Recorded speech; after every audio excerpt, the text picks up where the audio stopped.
Rome was not built by accident.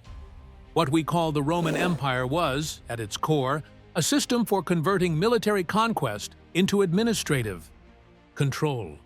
It was a machine that turned defeated enemies into taxpayers, barbarians into soldiers, and chaos into order. The genius of Rome was not in its legions, though they were formidable.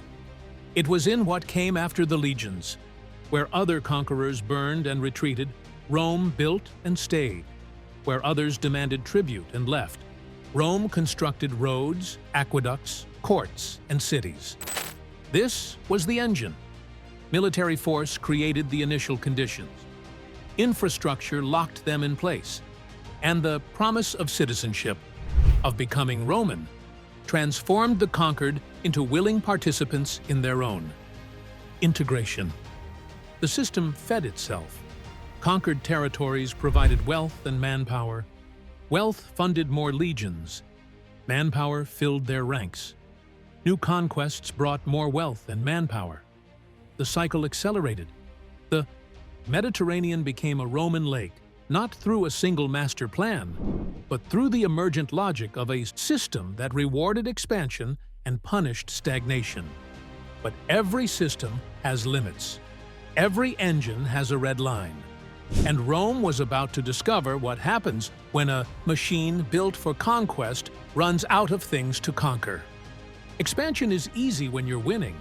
When every campaign returns with gold, slaves, and glory, no one questions whether expansion itself makes sense. The system appears to validate itself. But Rome's expansion created a hidden problem, a problem of information. In the early Republic, Rome's political system contained natural feedback loops. Senators and generals came from the same class. They served in the armies they commanded. They walked the streets of the city. They governed. The gap between decision-making and consequences was small.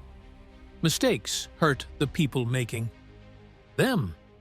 As Rome expanded, these feedback loops degraded. Generals commanded armies on frontiers thousands of miles from Rome. Governors administered provinces they barely understood, populated by people they would never meet. Senators debated policies affecting lives they could not see. Distance became a buffer against reality.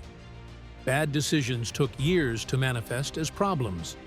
By the time the feedback arrived, the people who made the decisions were out of office, or dead, or had moved on to other concerns. The system could no longer feel what was happening at its edges. It became numb to its own failures. Provincial revolts were suppressed, but the reasons for revolt were never addressed. Borders were defended, but the cost of defending them was never properly calculated.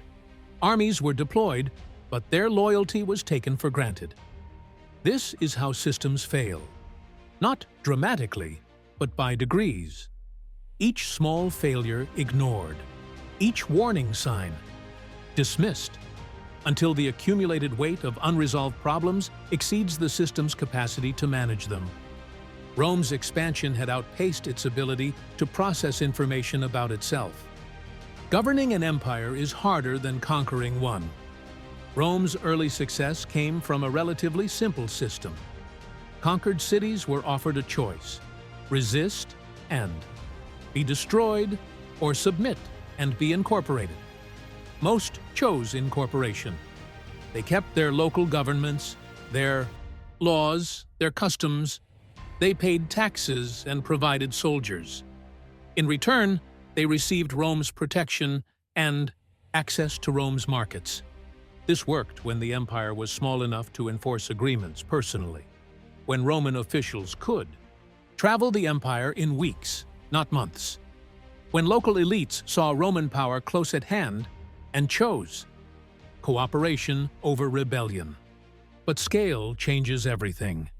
As the empire grew, the system that worked for governing Italy could not scale to governing the Mediterranean. The administrative requirements became overwhelming.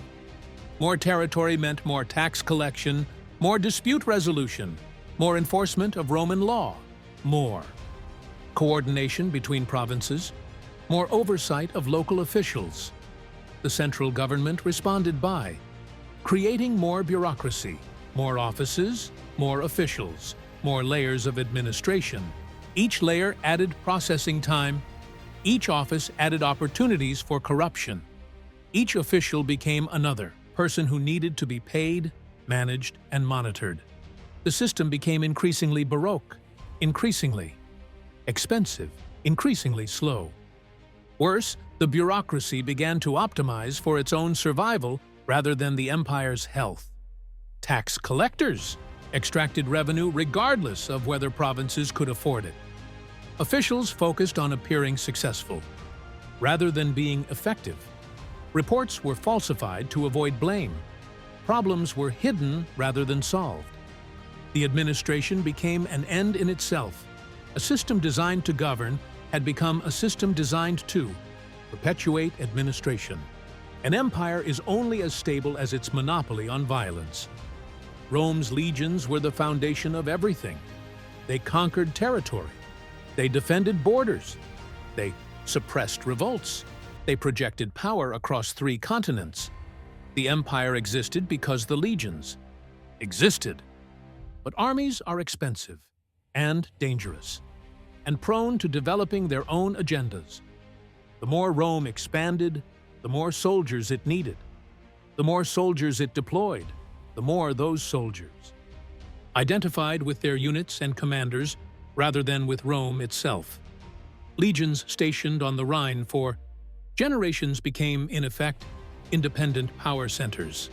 Their loyalty was to their generals, who paid them, led them, and promised them rewards. This created a fatal dynamic.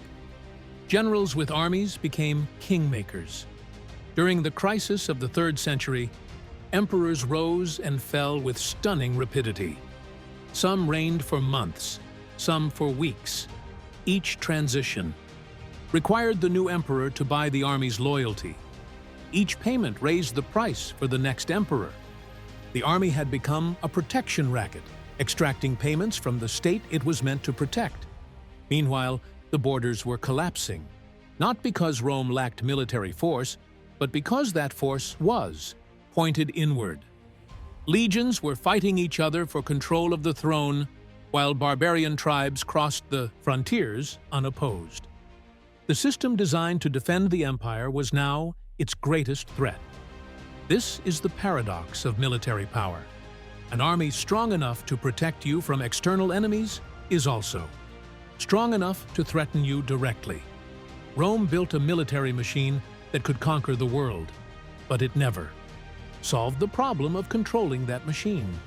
Empires run on money. When the money runs out, everything else follows. Rome's economy was built on conquest.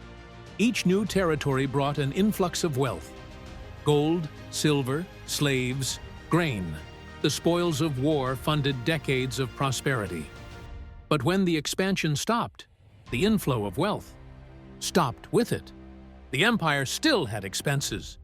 Legions still needed pay. Officials still needed salaries. Infrastructure still needed maintenance. But the revenue model assumed continuous expansion.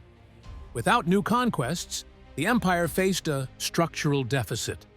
The response was predictable: raise taxes, debase the currency, extract more from the provinces. Each measure provided temporary relief and long-term damage. Higher taxes suppressed economic activity. Currency debasement triggered inflation. More aggressive extraction drove provinces toward revolt or economic collapse. The system entered a death spiral. Economic decline reduced tax revenue. Reduced revenue required more taxation.